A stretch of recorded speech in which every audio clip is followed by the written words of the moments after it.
Olá a todos, meu nome é Luiz Carlos Brito Freitas, sou desenhista profissional há 13 anos, também já dei aula de desenho, já criei projetos a respeito de desenho em minha cidade, onde disponibilizei aulas gratuitas para crianças e adolescentes.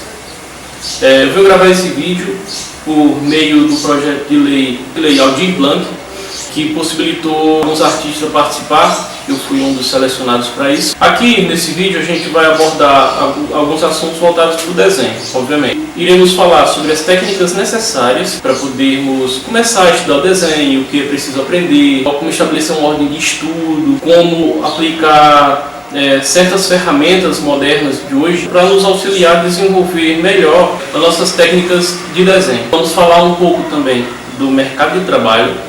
Não adianta de nada a gente tentar se especializar, tentar focar em algo como profissão e não saber como aplicar esse conhecimento para tornar rentável a nossa profissão. Não que o desenho não possa ser feito de forma descompromissada com o trabalho. Você pode desenhar por lazer, por prazer, como um hobby. Você pode, é bom, é algo que ajuda a você exercitar a sua memória, a sua habilidade e ajuda você principalmente a se expressar. O desenho também é uma forma de expressão. Começando pelo assunto do conteúdo que todo desenhista precisa dar o pontapé inicial para aprender, dominar e começar a fazer suas criações artísticas.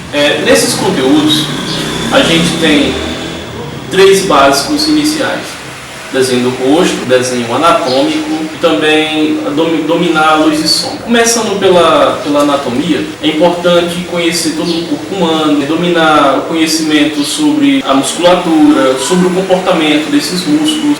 No rosto, a gente tem o desenho do rosto, o desenho da face.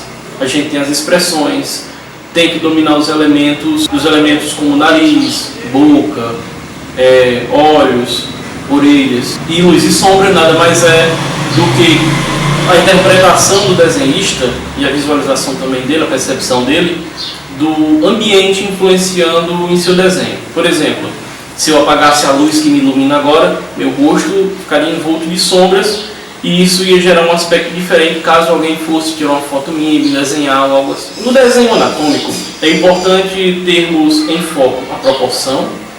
O desenho tem que ter certo critério de proporção para podermos estabelecer um padrão. Sempre que você desenhar uma pessoa de forma individual, ela vai se encaixar em um padrão X ou ela vai ter algumas particularidades que somente ela tem. Então, cabe a você entender o conceito técnico para você adaptar aquela particularidade daquela pessoa para você conseguir entender como a anatomia dela funciona. Por exemplo, eu sou um cara baixo, tenho 1,60 m. Então, a minha anatomia é diferente de um cara que tem uma estatura maior, 1,80 m.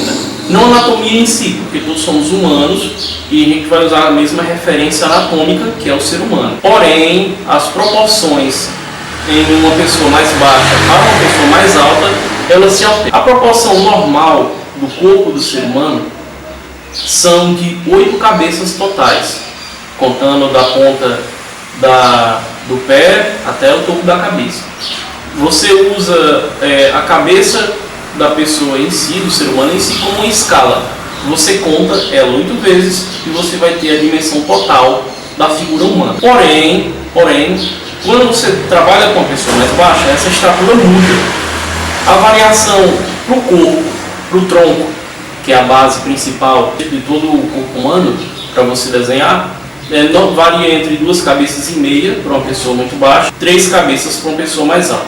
Essa regra ela se altera conforme menor seja tal pessoa. Por exemplo, um bebê, eu acho que tem em média 2 cabeças, tamanho do seu tronco, então varia muito.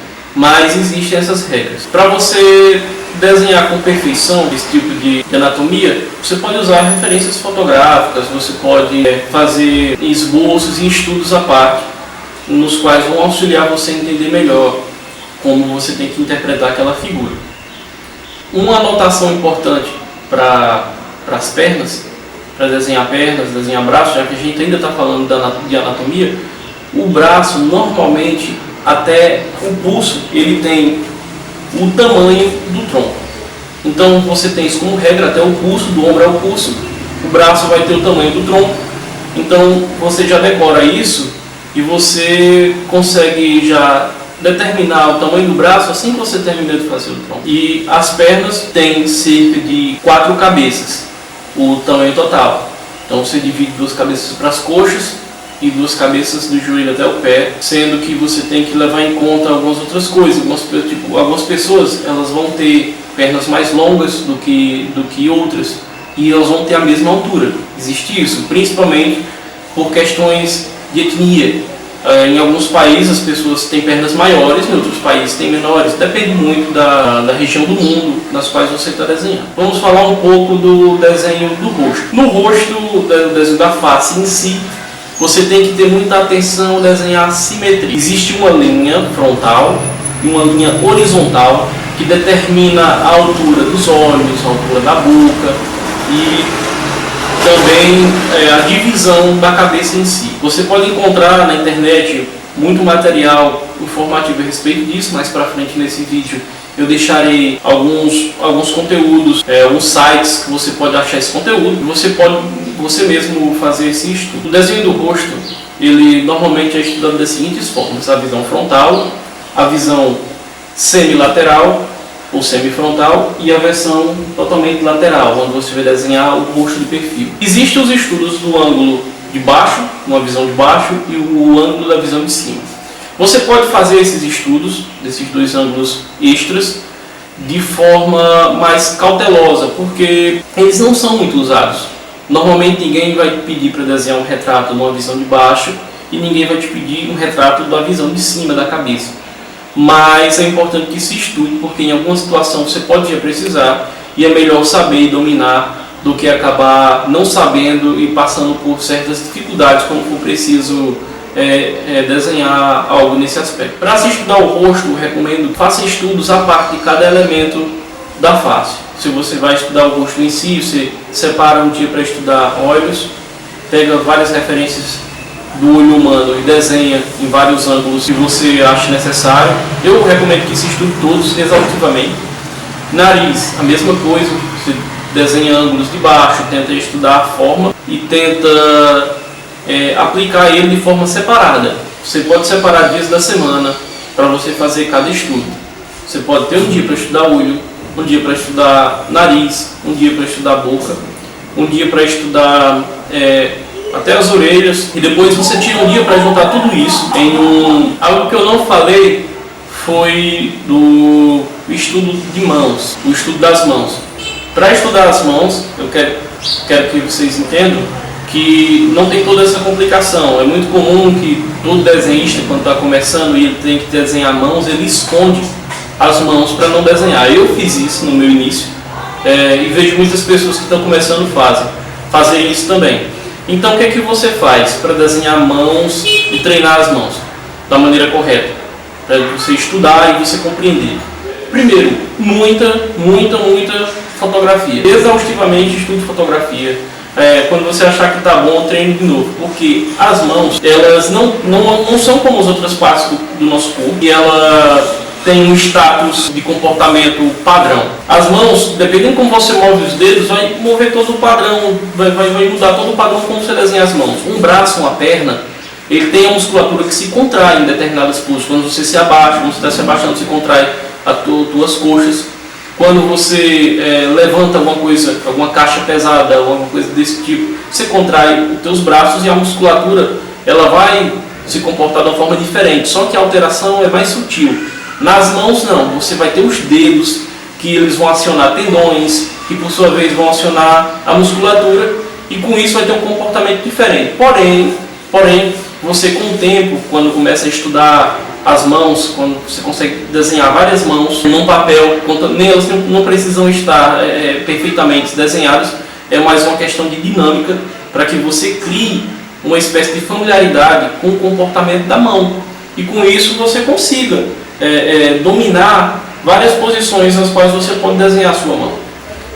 Voltando ao desenho do rosto, isso aqui foi só uma parte que eu fiz, porque eu não tinha falado disso quando estava falando do desenho anatômico, do corpo em si. Vamos falar do rosto. No rosto, para desenhar o rosto, que a gente estava falando antes, você pode deixar um dia para desenhar todos os elementos da face. que você treinou pela semana. Você junta tudo, deixa um dia, você tenta desenhar rostos, prezando principalmente pela simetria, sempre conferindo se tudo está bem alinhado, porque no realismo, por exemplo, quando se desenha um rosto, os iniciantes tendem a priorizar a escala de cinza quando você desenha no arte realista, ou se você é um pintor, você tenta colorir da forma mais perfeita possível. Só que se tudo tiver de forma assimétrica, não tiver perfeitamente alinhada, não vai adiantar de nada aquela sua técnica bonita de lápis, aquela sua pintura em cima de um rosto todo torto. Vai ser como se fosse uma fotografia feia numa moldura bonita. Não vai valer a pena. Então prioriza principalmente você ter uma boa simetria no desenho do rosto, treinar algumas expressões quando você desenhar algumas expressões quando você tiver mais domínio a respeito dos elementos do rosto. Você pode usar um espelho, o auxílio do espelho é algo muito legal e muito eficiente para você desenhar o rosto. Você pode treinar com o seu próprio rosto, você pode treinar expressões suas, e com isso você vai conhecendo mais dessas expressões. Você também pode usar sites, pegar fotografia de rosto, se quer desenhar algum famoso, usa ele como referência, mas faz um estudo primeiro. Você vai desenhar um rosto, separa, desenha todos aqueles elementos daquele rosto de forma individual, vê como está ficando o seu entendimento daquilo, porque é muito importante, além de desenhar bem, entender como funciona aquilo que você está desenhando, porque senão você vai se tornar apenas um copiador. E não que isso não tenha lá seu mérito, não tenha lá sua vantagem, não tenha lá sua função, a cópia, mas ela prende sua criatividade ao nível de desenhar o que você vê, e você acaba perdendo aquele poder de se expressar que você poderia ter se você dominasse totalmente as técnicas de desenho. Falando agora do sombreamento, da luz e sombra, essa parte vai ser um pouco mais rápida, porque é algo mais demonstrativo do que explicativo. A luz e sombra, ela pode ser estudada, obviamente, através da intensidade ou da sombra ou da luz. Quando há muita luz, você reduz a sombra, mas você a intensifica. Se uma luz é muito forte, você acende uma lanterna contra seu rosto, aqui do ângulo de baixo, você vê que todas as sombras que são formadas no seu rosto, elas são muito escuras. Porém, se você olha para o meu rosto agora, essa luz, como eu estou acendendo ela, tem uma luz acesa acima da minha cabeça, mas também tem a luz do sol vindo da porta que está aberta aqui na minha esquerda. Então, há dois focos de luz diferentes, só que eles não têm muita intensidade, porém eles são amplos, são luzes muito amplas que iluminam todo o ambiente. Então eles expulsam a intensidade da sombra no meu rosto. Se você tem muita luz e a luz é branda, ela não é intensa, e você não está muito perto do foco da luz, ela não é focada, por exemplo, como eu citei antes no meu rosto, essas sombras elas são mais fracas. Elas não têm sombras muito escuras, como você vê numa silhueta, por exemplo, que é uma forma totalmente preta, uma forma totalmente escura, onde você só consegue ver os contornos, ver a forma daquilo lá. Então, com a luz, o comportamento da luz em si, você tem que ter esse cuidado em observar e entender o padrão para você poder estudar.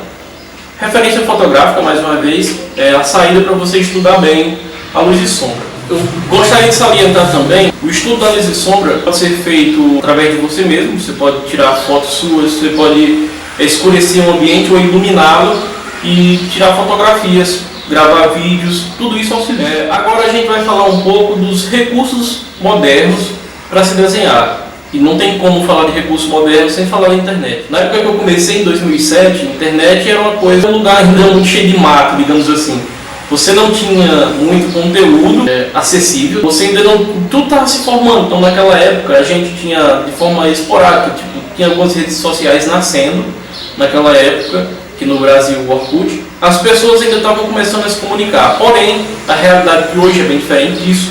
Você tem muitos lugares para você estudar, você tem plataformas de vídeo para você acessar conteúdo de forma gratuita, e conteúdo com muita qualidade, coisas que você normalmente teria que pagar E talvez dependendo de onde você morasse, nem pagando você teria acesso a esse conteúdo.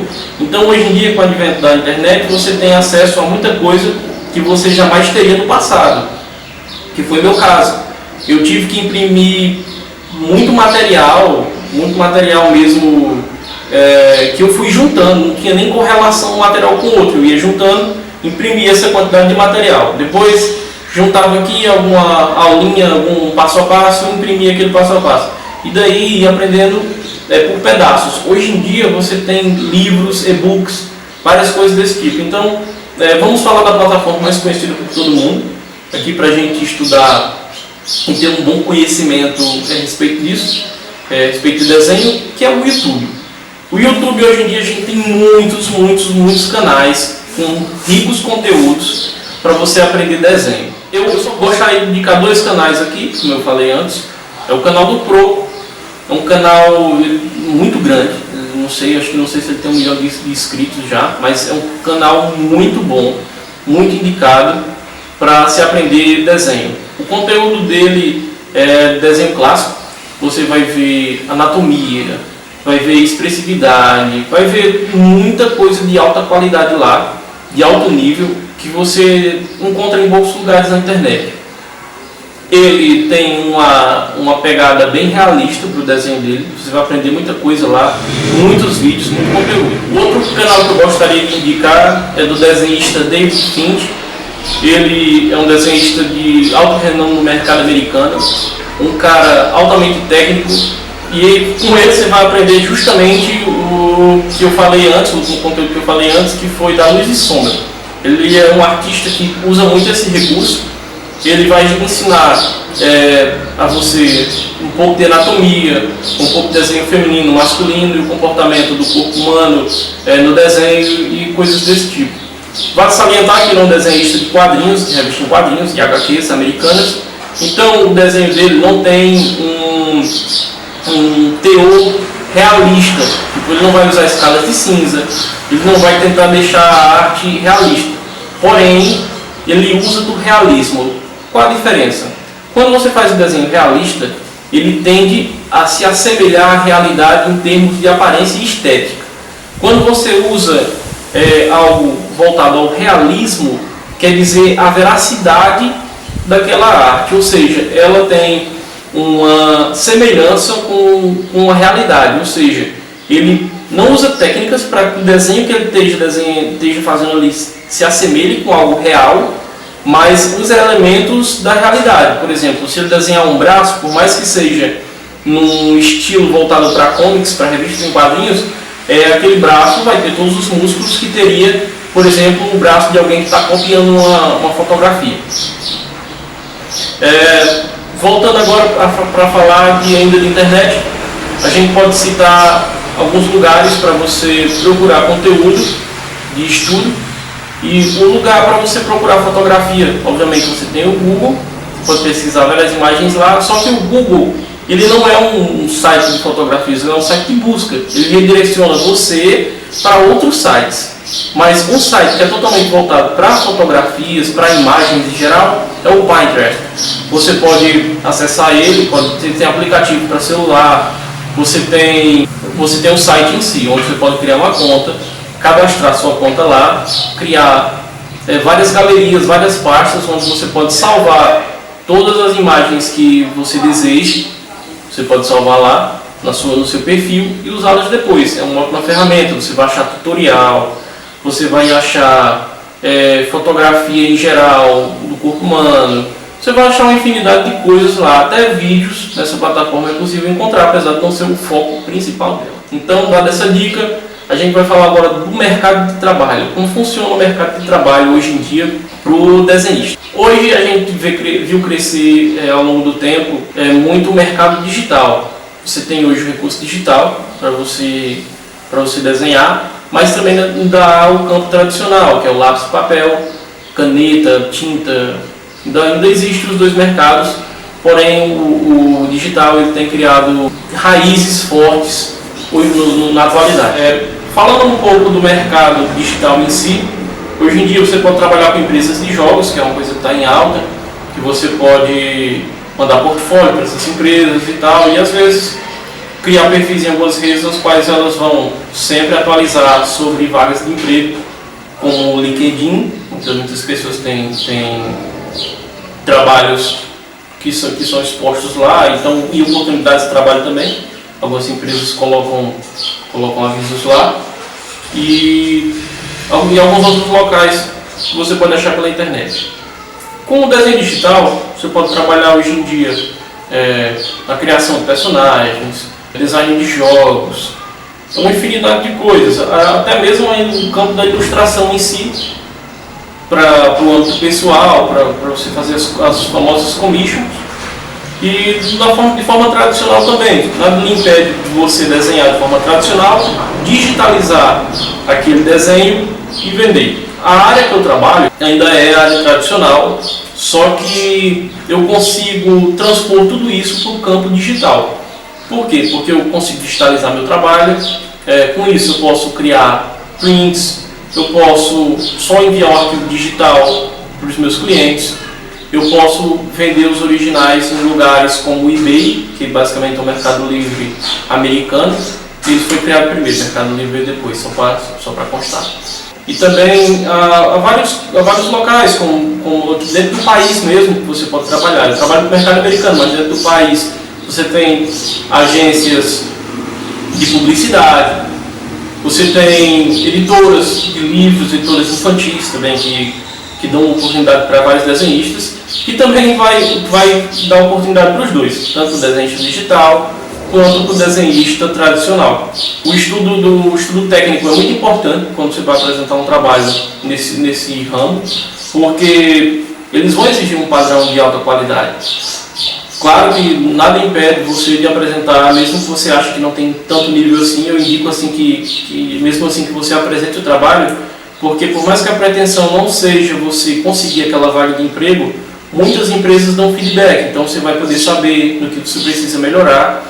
Procure sempre artistas melhores do que você, peça avaliação sincera, procure sempre saber os pontos que você precisa melhorar, não se encante muito com elogios, não se envaideça com isso,